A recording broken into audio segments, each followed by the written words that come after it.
We just saw Deadwood, episode 27. Yes. True Colors, the third episode of season 3. Would you like to briefly explain the events of True Colors? It's called True Colors, isn't it? Not True Color. Not True Blood. Yeah, True Colors. Oh, don't bring up lesser HBO shows. Stink Deadwood up with that. Okay, so True Colors. What happens in this episode? Well, this one you see George Hurst. He's kind of unleashed his rage upon the town fully. Everyone kind of knows what he is and who he is. Yep. He has encounters with every single main character in Deadwood. Alma, what's the last name now? Ellsworth. That's it, Alma Ellsworth. Yeah. Yep. Tries to broker a very well thought out, very well mannered deal, which is advantageous to them both. And George Hurst basically just spits in her face. Then he later admits that he don't know how he didn't stop himself from raping her. Yep. What a charmer. Yeah. He has a run-in with Bullock. Yeah. Because a Cornishman had had legs chopped off. And he pretends it's an accident. He fell down a shaft. Yeah. But actually, he was just trying to unionise. Mm-hmm. Yep. Al is kind of quietly biding his time. Yep. Who's had one of his fingers. Yep. Chopped off. He's nursing his wounds. Yeah. He's holding back a little bit. Yeah. And he introduces a new arrival, Jack Langrish. There's loads of new characters in this episode. Loads of great new characters. Yeah. He shows Jack Langrish around. That's what he sort of does in the episode. He's played by Tony Cox. Brian Cox. Yeah. Of Manhunter and X-Men 2 and Troy fame. And 25th Hour. He's the dad in that. He's in everything. He's like a character actor who just managed to get in everything where a vaguely Scottish man can be in it. He'll just put Brian Cox in. They should have hired Brian Cox instead of Richard Attenborough in Jurassic Park. Yeah. Because like how Richard Attenborough starts a film with a Scottish accent. Yeah. And when he loses it completely. It's just kept consistent. And Brian Cox is a better actor. So. That's it, yeah. I loved him here. He was there like, welcome to Jurassic Park. That'd be great. If you'd have played it like this, Jack Langrish and all, like pop her over the top and she would see her. Welcome! Welcome to this fine amusement park of dinosaurs and excitement. David Milcher's Jurassic Park. That'd be great. The nature of Jurassic Park is different to the nature of man. So this, I don't know his name. What's he called? Jack Langrish. Jack Langrish. Yeah. He's a bit gay. He's a bit camp. He's a dandy. He's a dandy. Yeah, he's a dandy, which is like the best antiquated word ever. He's a dandy. Yes. So he runs a theatre troupe. Yes. Do you know that the theatre troupe is sort of seen as like the Ewoks of Deadwood? Everyone hates the theatre troupe. Really? Yep. Oh, okay. So I suppose you've got your first one, which is like, New Hope. Yeah. It's pretty great, but there's more potential there. Season 2 is like The Empire Strikes Back. Perfect in every way. Is it fair to say that this season is The Return of the Jedi? Excellent in parts, but... Well, I think it's better than that, but I meant because the Ewoks are seen as sort of the worst element of a great trilogy. Okay. Right, but basically the theatre troupe is seen as something that was brought in and had some potential that went nowhere at all. And everyone thinks it's just a waste of time. They're like by far the most hated element of Deadwood. Oh, interesting. Yes. What did you think of Jack Langrish in this episode? I liked him. Yeah, I don't mind I Brian Cox. He's fine. As long as Brian Cox is playing him, it makes a difference. Yeah. He's very charismatic. He's... the character doesn't have much of an impact yet to do stuff, but he's a good I don't know what the word is. He's a good partner to Al. Yeah, foil. Yeah, that's it. Yeah, he's a good foil to Al. Al a bit more, scheming and conniving. He seems a bit broader and colours. Plus, it's the first character who seems to have known Al sort of before Deadwood, who isn't like a really close person. Yeah. So it allows us to get a bit more of a different feel for Al. Like you've got characters like Dan Doherty who knew him, who came to Deadwood with him. Yeah. But now you get to see maybe a different side to Al. A more affectionate side. But there's even a great line at the end where he's like, "I'm afraid that I might be queer," and he's like, well, present company notwithstanding, whatever. Yeah. That's great. Yeah, the very last scene's is like a nice warm scene where they're just talking about the day's events. And, yeah. They also get a new character in Hearst's... Aunt Lou. Aunt Lou. His cook. His cook. Yeah. Obviously, he describes it in a very racist term. Yes. And she's fun. Fine. She's fine. I really like the scene where she's gambling with the... Yes. And she's like smoking a big cigar and stuff. And well, I think the point is that she represents the fact that, as George Hurst says in one of the monologues he gives to Cy, that he basically only wants to interact with people who are N-words in his description, or people who will act like dogs. So she clearly is acting in a certain stereotypical way in front of Hurst, and then when she's out there, he's not there, so she acts completely differently. Yeah. To show that he's essentially a child who can't interact with real human beings. She's like the stereotypical mammy. Yes. Character like in Gone. Georgie Hurst. Well, I read someone describe her probably intentionally because she's dressed the same as that Mickey Mouse cartoon. Oh. Where there's a black. Is it Mickey? No, Tom and Jerry. It's Tom and Jerry. Tom and Jerry, where it's like Lordy. Yeah. She's like presumably like the caretaker, isn't she? But yeah, she looks after his kitchen and everything, and she's a bit essentially is like a mother figure to him. Like she even takes off his shoes by sitting on his knee, which is very creepy. Very odd.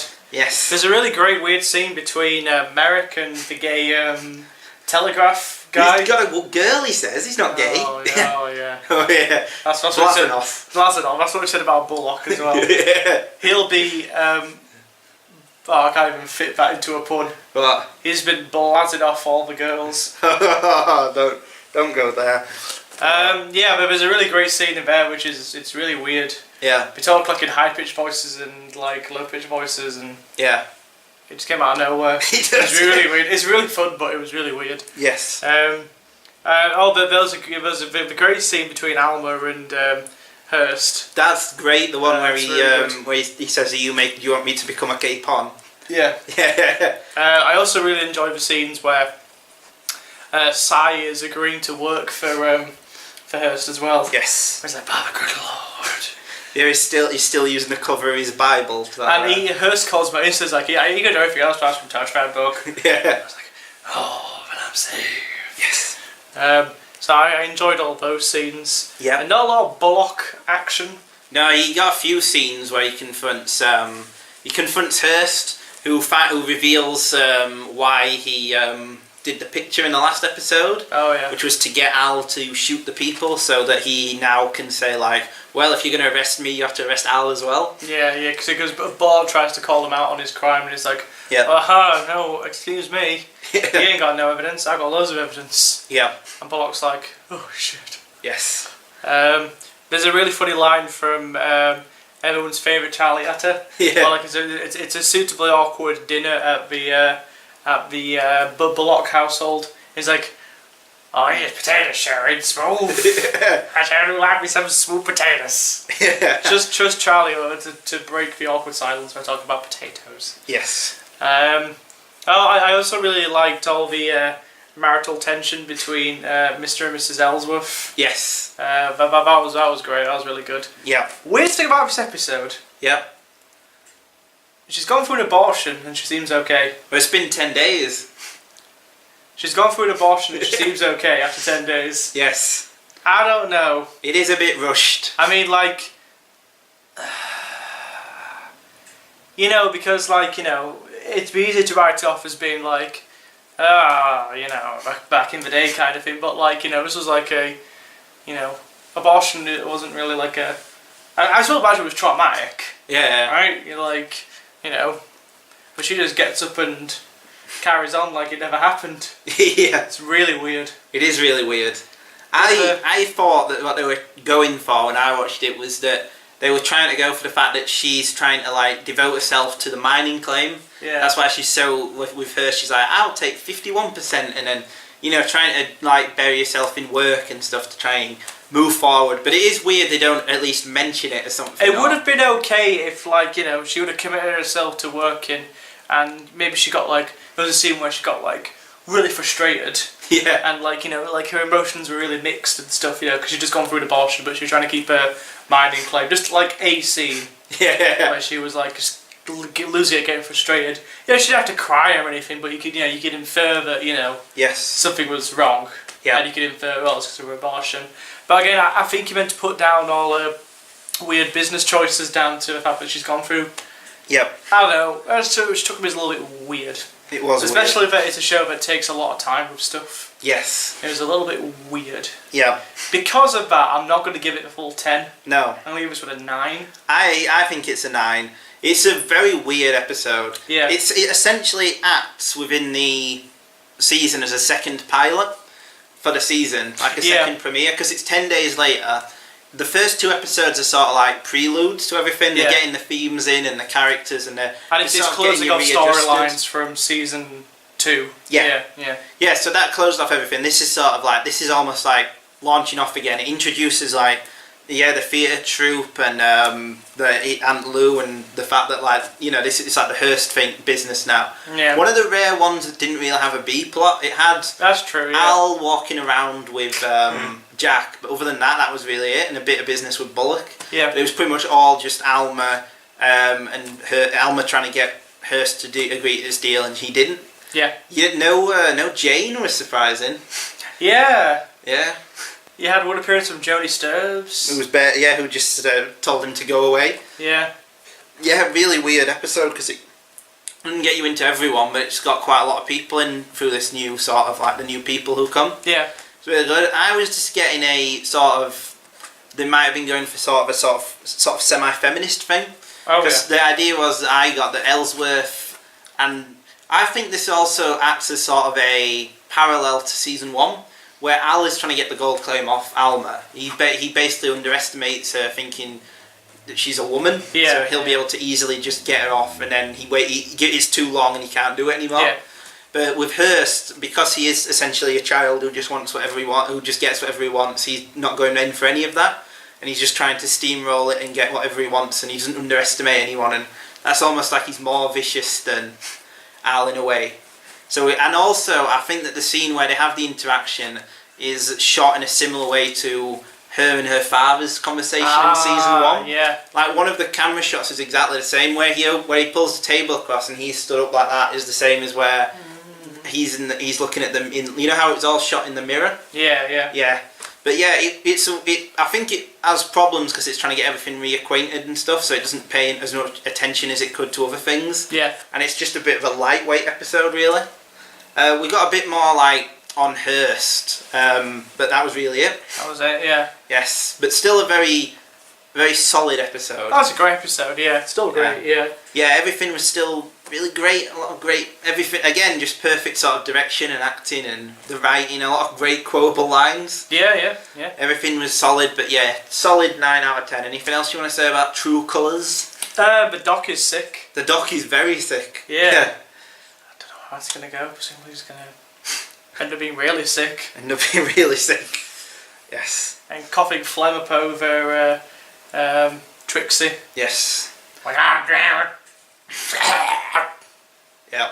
That's it. The beloved Doc. Yes, played with great enjoyment by Brad Dourif. We don't really talk about the Doc that much. Well, he's not that much of a character. No. He exists in the periphery of everyone. He's not had any real storyline throughout the entire It's a bit of a shame, really. Yeah. Because Brad Dourif's a great actor. He is a great actor, but I don't think there's any need for the character really to do much outside of what he's got. You can find something. I think you get little hints at who he is, like traumatised by the Civil War and his inability to. He did some great stuff in season 2 actually, where he does, where he's suffering because he can't help William and where he's saving Mose. But again, season 2, man. Season 2, innit? Yeah. Oh my god! Like we were watching, like the episode was New Money. That was episode 3. Do you remember that amazing episode where I do? It had all these different subplots that counteracted perfectly. Yeah. And it was also a treatise on capitalism, and it was also funny and what. Anyway. Yeah. But yeah, I mean, it's still an absolutely amazing. It's really weird though, because all New Money from season 2 was the exact same thing. New people came in, and it sort of reacquainted with everything. But it was just a lot more. the people who were introduced were more interesting, and it sort of instantly got you in with everything, and also paid off in existing storylines. It's funny with season 3 because, like, you know, I feel everyone is at the top of the game. Yeah. Like, the actors totally get who they are. You know, the writing is, you know, as sharp as it ever has been. The direction probably the best it's ever been. Yeah. But for whatever reason, it doesn't have the same oomph as 2 had.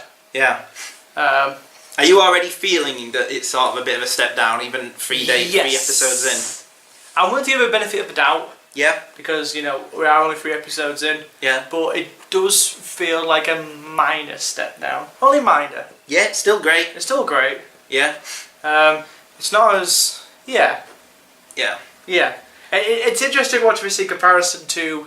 Because I'm watching Orange is the New Black at the moment. Yeah. And it's a very odd season 3. Yeah. Which I'll get into like, at some point. At some point when I review maybe all 3 seasons of Orange is the New Black. But the season 3 of Orange is the New Black is very weird. Yeah. Because in a similar to Deadwood, there's been some massive big changes in the prison.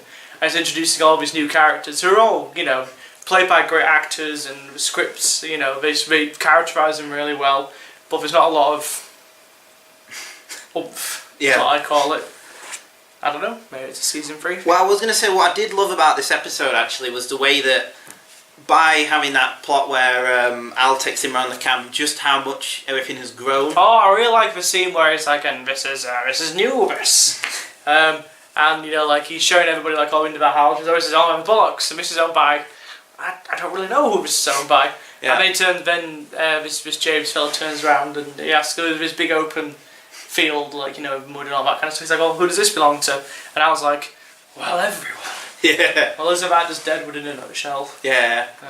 Yeah, just, it's like... I think what it's doing that's really good is it's setting up the sort of what's to lose with the Hearst battle. Because it's like... It's showing like this is where it's come and everything. I mean, it's amazing to watch this thinking back to what it was like in season 1. That's it, yeah. Where everything was on one street. I mean, it's easy to see why this was cancelled. The amount of money it must have cost to build that street and stuff. Yeah. And to do all these different and sets. And to keep on hiring all these actors. Yeah, who never die or don't. Who like, you know, appear like in one episode and then David Milch likes them so he hires them as a full-time actor. Yeah. Yeah, crazy. Just all that, everything, it's building up the accumulation of details and it's making it feel like a living, breathing town. Yeah. Which is an amazing achievement just by itself, just that. It makes it worth watching just for all these little details and stuff. And even the details are great, it just doesn't have the sort of oomph. Like, do you think Hearst is as good a villain as... Because it's interesting watching this, because this episode in season 2 is where Francis Wilcott was brought in. Yeah. Do you find him as interesting as the insane Wilcott? Well, it's too early to say, but I'm just waiting for Hearst to do something that really damages the town. Yeah. Like, they're building him up to be like this big bad, right? And yeah, he's chopped Al's finger up, but Al's the kind of guy who would just pick up the finger and just move on with it kind of thing. Yeah. I think from a story point of view, he needs to do something awful. Yeah. He needs to do something truly despicable in the name of his own causes, like what Francis Wilcott was just insane. Yeah. He needs to do something truly dreadful. Yeah. To be like, oh my god, right, this guy could fundamentally destroy the town. At the moment, you know, he's a guy who's just basically stepping on everybody, you know, bulldozing through everybody to get what he wants. Yeah. I don't find him quite as interesting as Francis Wilcott. Yeah. Because Francis Wilcott kind of does a lot of mystery to him. Yeah. While with Hearst, what you see is what you get. Yeah. And that's pretty much what characterises him. Which is fine, it just doesn't make him as interesting a character to unravel as Wilcott. Yeah. And the actor who played Wilcott was amazing. Yeah. What's he called? Garrett Dillahunt. And I think that the problem is that the thing with season 3 is it's more thematically dense and more thematically interesting than narratively. Because what Hearst represents, which is unfair capitalism, is an interesting idea compared to what like the ideal of Deadwood is, of people coming together and building something. Yeah. So it makes sense for him to be this sort of idea of this bulldozing guy who can get whatever he wants, and that sort of is against sort of Al and Bullock and the whole town. So that's interesting. But you're right, dramatically it's like, what's the big deal with him? He's not done anything. I do like the scene though, and all later on, where it's like Seth is trying to find a solution, and he says they should bring laws in. Oh yeah. Which is sort of like showing like how. Because like the whole, it's really weird because like the first 2 seasons are all about how great it is to be in this lawless town where everyone can come together and act as civilized people. But this is sort of showing that if you live like that, it's going to bring people like Hearst who are going to like abuse that and bend it to their own will. So it's sort of showing it like the positive sides of having this sort of structure and law, even though. Again, in like where it's all about these people coming for freedom, and that would cut their freedom off. It's sort of showing why that's necessary against this sort of unfettered capitalist monster, which is Hearst. Yeah. But yes, anything else you want to say about True Colors? No, that's it. Sums it up great. But yes, the next one actually, in full faith and credit, is a Bullock episode. Oh my god! I know Bullock's in that one loads. Bullock's very own episode. Very own episode. So yeah, 9 out of 10. Boom.